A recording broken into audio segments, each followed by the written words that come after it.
الرحمن الرحیم بسم اللہ الرحمن الرحیم ایاک نعبد و ایاک نستعین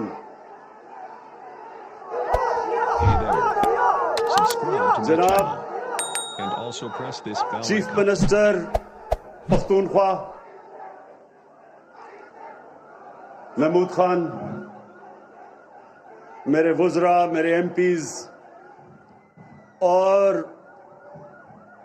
مینگورا کے غیور عوام، میں سب سے پہلے اس شاندار استقبال کا آپ کا شکریہ ادا کرنا چاہتا ہوں. بہت بہت شکریہ.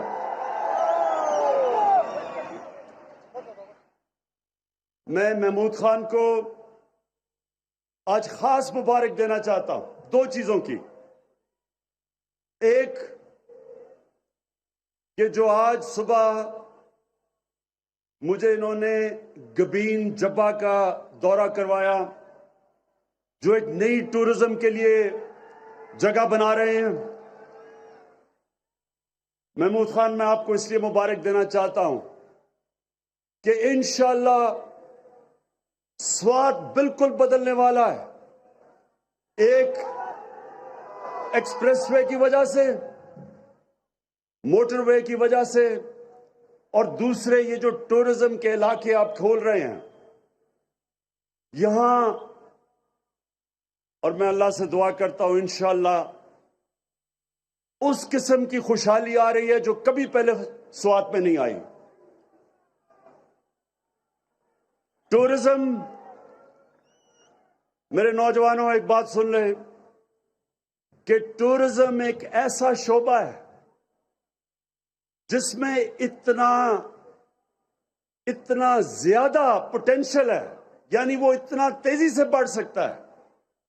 کوئی ایسی چیز اتنے تھوڑے وقت پہ اتنی زیادہ خوشحالی نہیں پاکستان میں لا سکتی جو ٹورزم ہے. اور ٹورزم کے لیے اب جو پختونخوا کی حکومت نے جو مجھے نئی جگہیں بتائی ہیں، تو ایک تو پختونخوا اور سوات کے لیے بہت اچھا ہے، لیکن دوسرا پاکستان کے لیے اچھا ہے کہ باہر سے پیسہ آئے گا. ٹورزم جتنی بڑھتی جائے گی، ڈالر بڑھتے جائیں گے، ملک میں خوشحالی آتی جائے گی. تو ایک تو پہلی یہ محمود خان ٹورزم کی مبارک. دوسری چیز، جو آپ نے پہلا صوبہ پاکستان میں جو آپ نے فیصلہ کیا کہ آپ نے اپنے سارے شہریوں کو ہیلتھ کارڈ دینا ہے، یہ محمود خان آپ نے اللہ کا کام کیا ہے. اللہ آپ سے خوش ہوگا.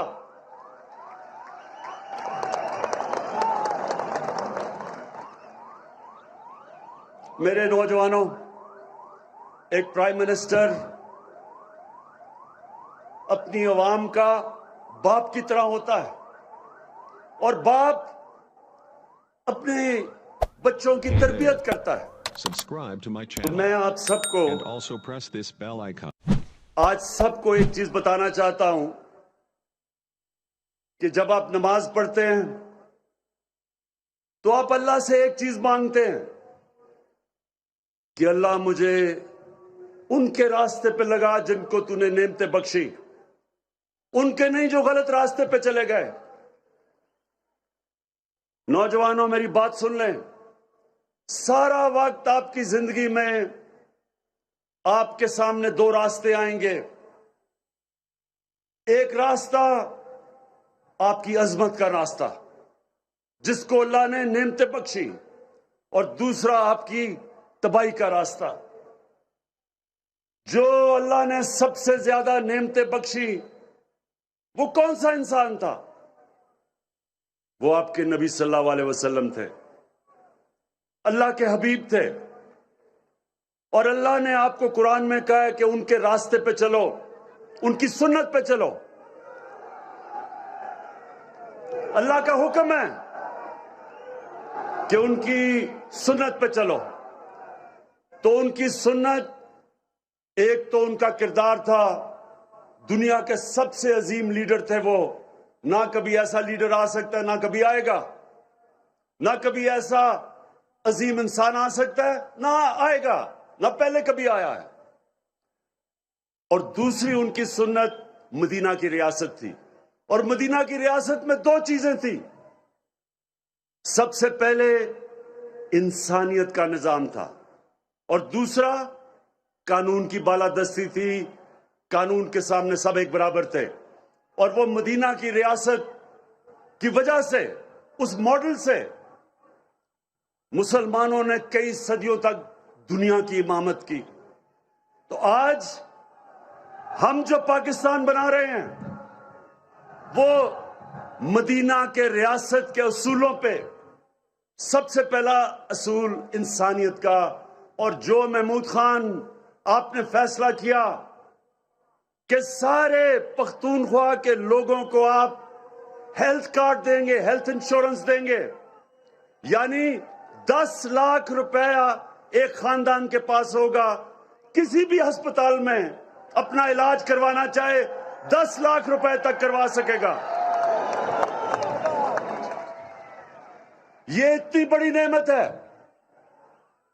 نوجوانوں، یہ اتنی بڑی نعمت ہے۔ ایک غریب گھر میں بیماری ہوتی ہے اور اس غریب گھر میں پیسہ نہیں ہوتا علاج کروانے کا، سوچیں اس گھر پہ کیا گزرتی ہے۔ وہ بیچارے قرضے لیتے ہیں، گھر مقروض ہو جاتا ہے، اپنے قریبی بچوں کو ماں باپ کے علاج کرواتے کرواتے گھر قرضوں میں چل جاتا ہے۔ اس لیے اتنی بڑی نعمت کہ ایک گھر میں اطمینان ہوگا کہ اگر کوئی بیمار، میرا باپ بیمار ہو، ماں ہو، میرے بچے ہوں، میرے پاس ہیلتھ کارڈ ہوگا، کسی بھی ہسپتال میں، گورنمنٹ کا ہسپتال یا پرائیویٹ ہاسپٹل، کسی بھی ہسپتال میں جا کے میں علاج کروا سکوں گا۔ مبارک دیتا ہوں میں آپ کو، محمود خان اور پختونخوا کے لوگوں کو۔ اور اس کے ساتھ ساتھ انشاءاللہ جو اور ہم چیزیں کر رہے ہیں، جو نیا پاکستان ہاؤسنگ، یہ پہلی دفعہ پاکستان میں ہوگا کہ گورنمنٹ ایسے گھر بنائے گی کہ غریب آدمی قسطوں میں گھر خرید سکتا ہے، جو وہ کرایہ دیتا ہے اس کرائے کی جگہ وہ قسطیں دے گا اور اس کا اپنا گھر ہو جائے گا۔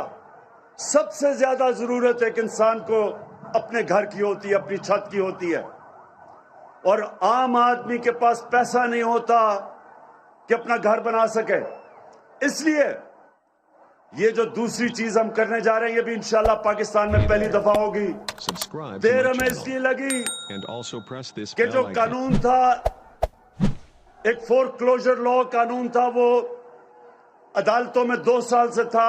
اللہ کا شکر ہے کہ وہ قانون، وہ عدالتوں سے فیصلہ ہو گیا ہے، اور اب انشاءاللہ ہم وہ نکل جائیں گے اس سفر پہ کہ ہمارے لوگوں کو، جو غریب لوگ ہیں، جو تنخواہ دار ہیں، جو مزدور ہیں، ان کو موقع ملے گا اپنا گھر لینے کے لیے۔ اور تیسری چیز کہ پاکستان میں ہم ایک تعلیمی نظام لے کے آ رہے ہیں۔ یہ ہماری 73 سال کی تاریخ میں پہلی دفعہ ہوگا کہ یہ طبقاتی نظام، انگلش میڈیم امیر کے لیے، اردو میڈیم اور پھر دینی مدرسے، انشاءاللہ جو ایک تعلیم کا نظام لے کے آ رہے ہیں، یہ پہلی دفعہ پاکستان کی تاریخ میں ہوگا۔ موقع ملے گا غریب گھرانوں سے بچوں کو اوپر آنے کا، وہ بھی اوپر آ سکتے ہیں، وہ بھی پروفیسر بن سکتے ہیں، ٹیچر بن سکتے ہیں، ڈاکٹر بن سکتے ہیں۔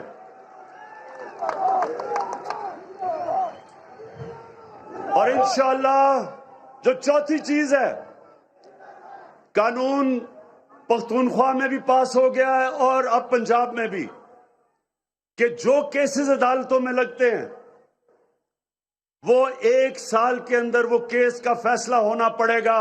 جو ہم نے نیا سول پروسیجر ایکٹ پاس کیا ہے، 1 سال سے زیادہ کیس نہیں جائے گا۔ زمینوں کے کیسز 20-20 30-30 سال تک چلتے ہیں، لیکن پختونخوا میں اور پنجاب کے اندر جو قانون ہم نے پاس کر دیا ہے، انشاءاللہ 1 سال کے اندر اندر کیس ختم ہوں گے، تاکہ یہ جو زمینوں کے کیسز، ساری عدالتیں بھری ہوئی ہیں، زمینوں کے کیسز ختم نہیں ہوتے، انشاءاللہ یہ ایک بہت بڑی تبدیلی انصاف کے نظام میں آئے گی۔ اور اب جو دوسری چیز، مدینہ کی ریاست کی بنیاد 2 اصولوں پہ تھی، انسانیت پہ فلاحی ریاست بنی تھی، دنیا کی تاریخ میں پہلی، جو انشاءاللہ پاکستان کو ہم بنانے چلے ہیں، اور دوسری قانون کی بالادستی۔ اب یہ جو ڈرامہ ہو رہا ہے، سارے پاکستان کے بڑے بڑے ڈاکو اکٹھے ہو گئے ہیں،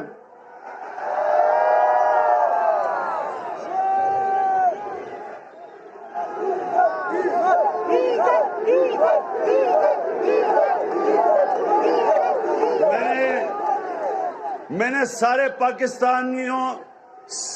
پاکستان کے ڈاکوؤں کا نام لیے، ڈیزل کا نام نہیں لیا، سب اکٹھے ہو گئے ہیں۔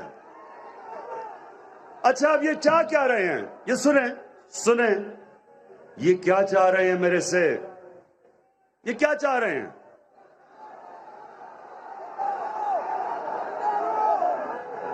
اب یہ ایسے ہے، نوجوانوں سنو، یہ ایسے ہے کہ آپ کے گھر پہ کوئی ڈاکہ مارتا ہے، ساری چیزیں چوری کر کے لے جاتا ہے، گھر بچارے لوگوں کو قرضے لینے پڑتے ہیں، کھانے